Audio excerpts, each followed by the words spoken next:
So we're basically a Singapore-based company. We are supposed to start this organization in 2018-19.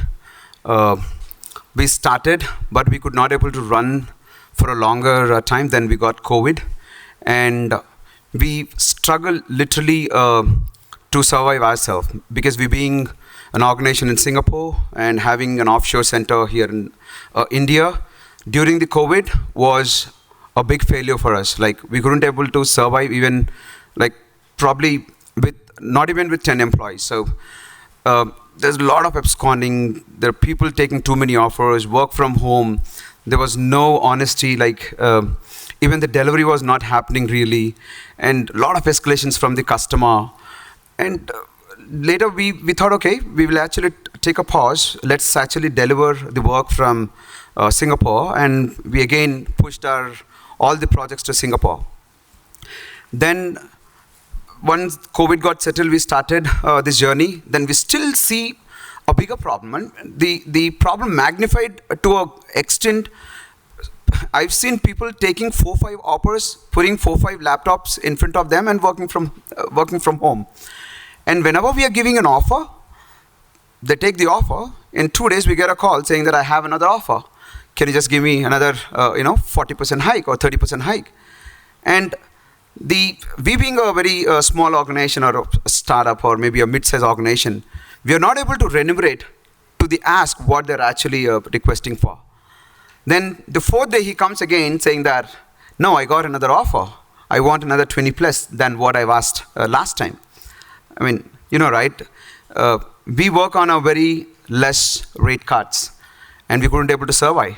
And again, we pushed our, the delivery center again back to a country where we can get resources very easily. Then this discussion started. What should we do? Is that the problem only we are facing, or everyone? So we've happened to connect with few of our known contacts who are running the IT organizations. We were just trying to understand what really are they doing, how they are able to survive. And they have the same problem, because they've been in the system for a long time. They were able to survive, but we are not able to survive. So a couple of observations that we did is, there is a change in the behavior of the employee because of work from home, or because of the there is too much of demand, because every organization was requesting people to work from home. The demand increased, and the seniors who are in the system, they know the tactic of taking 2-3 jobs, right? So that is one observation that we understood. Now the question is, can Indian IT industry take the control of these challenges and maintain its position as a preferred offshore destination? So where that brings up this regulatory system. So we strongly believe national employee regulatory system will address these challenges. This is a regulatory system to control salary inflation, with provide an opportunity to build sustainable teams and ensuring career, financial, and social stability for the employees. We strongly believe that NERS should become an industry practice, not just another application, to retain our footprint in the global IT industries. With this, I urge every IT organization take a responsibility and join us to address the challenges together and to build the ethical work culture. They've been there before the pandemic. During the pandemic, people have been working from home. And since they've been working from home, they believe that they can take on 2 or 3 jobs, because their 24 hours, is not filled. So they might as well work with 2-3 other companies. When they're doing that, they're also increasing the salaries that they're quoting. And that becomes a problem for us, because when your employee costs are going up, how are we going to be able to make ends meet? Where is the sustainability for our organizations? On their notice period. So you are the people making the double, triple, 4th offers to them. And those people have actually committed somewhere else.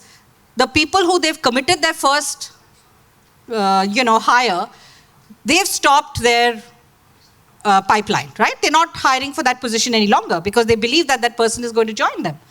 But what happens? Finally, in fact, the day that the person is supposed to join at 12 o'clock, 1 o'clock, we get to know the person is not joining, right? So what do employees do? Employers do? They are finally, for the same position, they're giving 3 or 4 offers. And at the end, they have to drop 2 or 3 of the offers when one person joins. So the entire problem is getting compounded from all areas. So I'm hoping that with a system like this, the NERS, I'm hoping that we are able to bring back the ethics that are required in this industry, which will take India back to being one of the foremost in skills and talent in whatever industry. This kind of a great session here. And I'm sure certainly it is going to really open new vistas, new paradigms for us to go back and become more efficient and effective in the jobs which we do. I was reading another quote which says about see the invisible, feel the intangible, achieve the impossible. I really wonder, what is seeing invisible? What is visible we don't get to see these days? And the quotation says that see the invisible.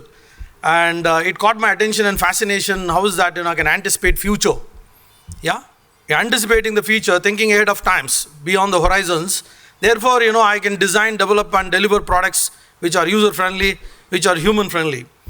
And the other one is feeling the intangible. Maybe this is tangible, I can touch, but intangible, I can't touch. I can only feel. So how is that, I can feel the impact I'm going to leave on the end user. Whatever the product or whatever the service I'm developing or designing, what is the kind of impact it's going to leave on the end user? If I can really feel for that, probably then I'll go back and work on the design and develop a model which would really have a great impact on the human race.